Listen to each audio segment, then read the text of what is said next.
Electronic voting మిషన్లు బహుశా భారతదేశంలో వాడుతున్నంత విస్తృతంగా బాగా అభివృద్ధి చెందిన దేశాల్లో కూడా ఉపయోగించడం లేదు. 2004వ సంవత్సరం నుంచి భారతదేశం ఈవీఎం మిషన్లను పోలింగ్ సందర్భంగా ఉపయోగిస్తూ వస్తోంది. అయితే ప్రతి ఎన్నికకు ముందు కూడా అనేక మంది కోర్టులను ఆశ్రయించి ఈ ఎలక్ట్రానిక్ ఓటింగ్ మిషన్ ద్వారా పోలింగ్ వద్దు, పాత బ్యాలెట్ విధానాన్నే అనుసరించాలని చెప్పి కేసులు వేయటం, వాటిని కొట్టివేయటం జరుగుతూ వస్తుంది. పోలింగ్ తర్వాత ఎన్నికల ఫలితాలు ప్రకటించిన తర్వాత కూడా కొన్ని రాజకీయ పార్టీలు, ముఖ్యంగా ఓడిపోయిన రాజకీయ పార్టీలు ఈ ఈవీఎంల ద్వారా దాంట్లో లోపాలు ఉన్నాయి, వాటిని యాక్ట్ చేశారు, అందుకని మేము ఓడిపోయామని చెప్పి ఆరోపణలు చేయడం కూడా సర్వసాధారణంగా మారింది.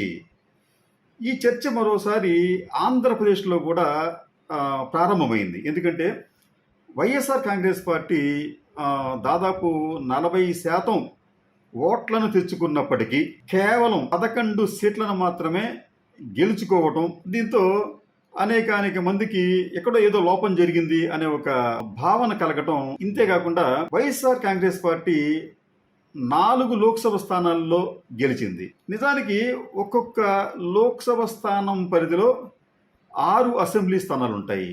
ఈ లెక్కన ఈ 4 లోక్సభ స్థానాల పరిధిలో 6ని ఒక్కొక్క దానికి 6ని చేసుకుంటే 24 స్థానాల్లో బహుశా ఆ పార్టీకి లీడు వచ్చి ఉండాలి. 24 కాకపోయినా కనీసం 20 స్థానాల్లో అయినప్పటికీ కూడా లీడు వచ్చి ఉండాలి.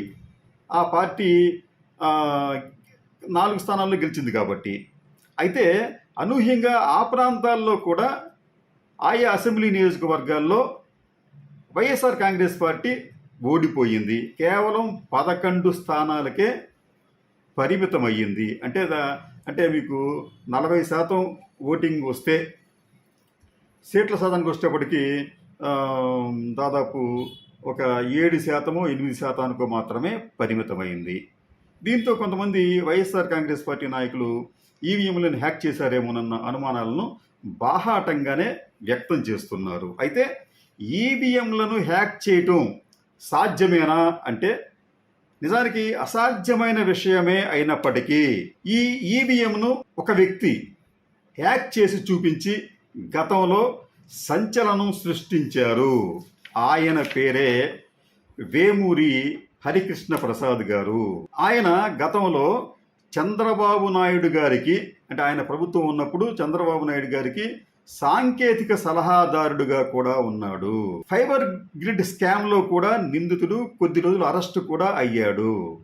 ఇటువంటి ఈ వేమూరి హరికృష్ణ ప్రసాద్ 2010 ప్రాంతంలో ఒక ఈవీఎంను సేకరించి దానిని హ్యాక్ చేసి చూపించాడు. అయితే ఎన్నికల సంఘం ఏం చేసిందంటే, నువ్వు సేకరించడం ఏంటి, నువ్వు మా దగ్గర దొంగిలించావు దాన్ని అని చెప్పి ఆయన మీద కేసు పెట్టారు. కేసు పెట్టిన తర్వాత కొద్ది రోజులు జైల్లో ఉన్న తర్వాత కోర్టు బెయిల్ ఇవ్వటం, తర్వాత ఆ కోర్టు కూడా దానిని కొట్టివేసింది.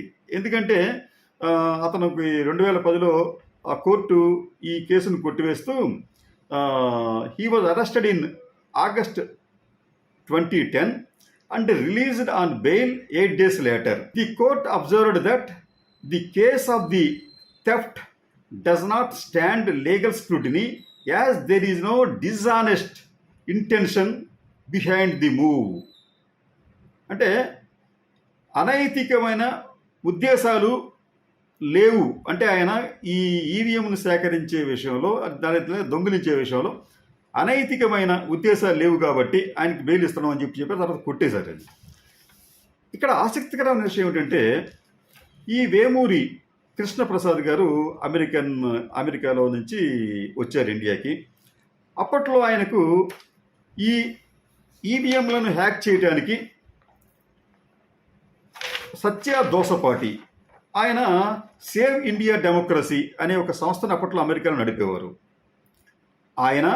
ఆయనతో పాటు అలెక్స్ హాల్డర్మెన్, ర్యాప్ గోంగ్రిజ్ అనే 2 విదేశస్తులు కూడా వేమూరి హరికృష్ణ ప్రసాద్కు ఈ ఈవీఎంలను హ్యాక్ చేయడానికి సహకరించారు. అక్కడితో ఈ కథ అయిపోలేదు. ఆయన విజయవంతంగా ఇండియాలో ఈవీఎంలను హ్యాక్ చేసినందుకు తర్వాత అమెరికాలో ఒక పెద్ద సంస్థ అంటది. అది 2010 డిసెంబర్ 2వ తేదీన ఆయనకు పయనీర్ అవార్డ్ అనే ఒక సాంకేతిక రంగంలో వినూత్నమైన ఆవిష్కరణలు చేసే వారికి ఇచ్చే అవార్డు, పైనీర్ అవార్డు. అది ఎలక్ట్రానిక్ ఫ్రాంటల్ ఎలక్ట్రానిక్ ఫారంటీర్ ఫౌండేషన్ ఈఎఫ్ఎఫ్ అనే సంస్థ శాన్ ఫ్రాన్సిస్కోలో చాలా ఘనంగా ఈ వేమూరి కృష్ణప్రసాద్ గారిని సన్మానించి ఆయనకు అవార్డు కూడా ఇచ్చింది. ఆ సందర్భంగా వచ్చిన వార్త ఇది. ఏమంటారంటే, jailed in India, hailed in San Francisco అనే ఒక వార్తను కూడా ప్రచురించారు. ఇది గ్లోబల్గా కూడా అనేక వార్తా సంస్థలలో ఈ వార్త వాళ్ళు ప్రసారం చేశారు. అనేక పత్రికలు దాన్ని ప్రచురించాయి కూడా. సరే, కృష్ణప్రసాద్ గారు ఏమంటారంటే, ఆ రోజున మీటింగ్లోనూ, ఆ తర్వాత ఈ టీవీ 9కి ఇచ్చిన ఇంటర్వ్యూలో కూడా, భారతదేశంలో ఈవీఎంలను హ్యాక్ చేయడం చాలా ఈజీ. మీరు స్ట్రాంగ్ రూముల్లో ఉంచిన ఈవీఎంల దగ్గరికి ఒక సాంకేతిక ఎథికల్ హ్యాకర్ని పంపించండి, అతను ఎన్మాస్గా అన్నిటిని కూడా హ్యాక్ చేసేయగలడు. ఈ ఈవీఎంలో అనేక లోపాలు ఉన్నాయి అని కూడా ఆయన ధైర్యంగా చెప్పాడు. ఆ ఈవీఎంలో లోపాలు ఉన్నాయని చెప్పి వాటిని ఎత్తి చూపించాడు.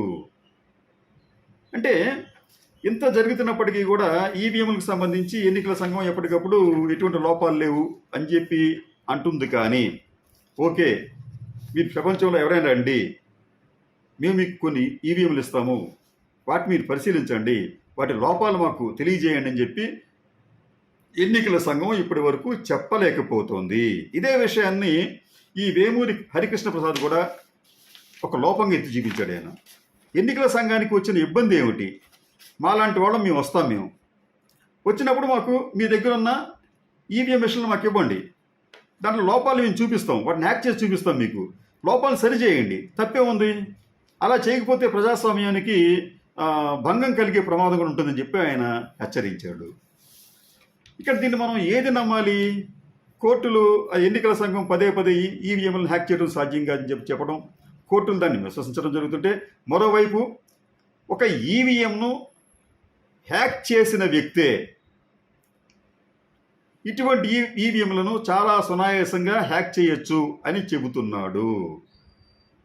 అంటే ఎక్కడో కొన్ని సందేహాలు ఉన్నాయి కాబట్టి ప్రజాస్వామ్య ప్రక్రియలో పారదర్శకత కూడా చాలా అవసరం. ఇటువంటి అనుమానాలు దేశవ్యాప్తంగా ఉన్నాయి ఈ ఈవీఎంల మీద. కాబట్టి ఎన్నికల సంఘం ఇటువంటి వ్యక్తులను ఒకసారి సమావేశపరిచి కొన్ని ఈవీఎం మిషన్లను వారికి ఇచ్చి వాటిని పరిశీలించవలసిందిగా కోరితే సందేహాలు నివృత్తి అయ్యే అవకాశం ఉంటుంది. పదే ఇటువంటి ఆరోపణలకు కూడా ఆస్కారం ఉండదు. అలాగే ఈ హ్యాకర్లు కూడా